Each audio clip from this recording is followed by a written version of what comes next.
Hello friend, welcome back to my channel. দেখো আমরা তিনজনে সাজুগুজু করে রেডি হয়ে গেছি আর এখন আমরা যাচ্ছি আমার মামার বাড়ি। তো আজ হচ্ছে নবমী, আমাদের প্ল্যানিং থাকে যে নবমীতে আমার মামার বাড়ি গিয়ে খাওয়া দাওয়া করে ওখানে ঠাকুর দেখে তারপরে আমরা সন্ধ্যার দিকে মামার শ্বশুর বাড়ি যাই, মানে নালিকুলের দিকে।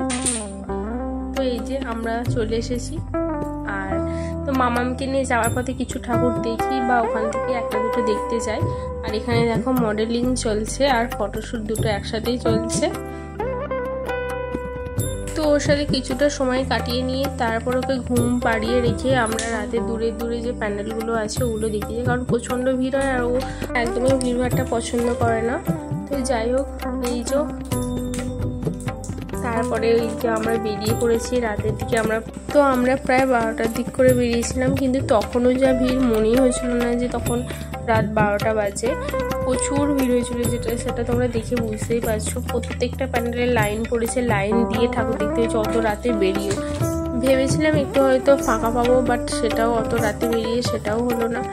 যাই হোক, প্যান্ডেলগুলো সুন্দর হয়েছে প্রত্যেকটা। এই প্যান্ডেলটাতে পুরো বাচ্চাদেরকে আকর্ষণ করে নিয়েছে, কারণ এত সুন্দর থিমটা করেছে, পুরো অসম্ভব সুন্দর হয়েছে। যাই হোক, নবমী আর দশমীর ভিডিও একসাথে দিয়েছি।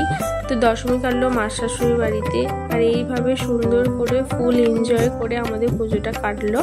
আর তো তোমরা কে কেমনভাবে কাটালে, কোথায় গিয়ে কাটালে সেটা অবশ্যই কমেন্ট করে জানিও। আর আমার ভিডিওটা ভালো লেগে থাকলে অবশ্যই লাইক, কমেন্ট অ্যান্ড সাবস্ক্রাইব করে আমার পাশে থাকবেন। যারা নতুন তারা অবশ্যই আমার চ্যানেলটা সাবস্ক্রাইব করে দিন। আজকের মতো এটুকুই, দেখা হচ্ছে আরও একটা নতুন ভিডিওতে। তো সবাইকে টাটা। পুরো ফুল ভিডিওটা তোমরা দেখতে থাকো।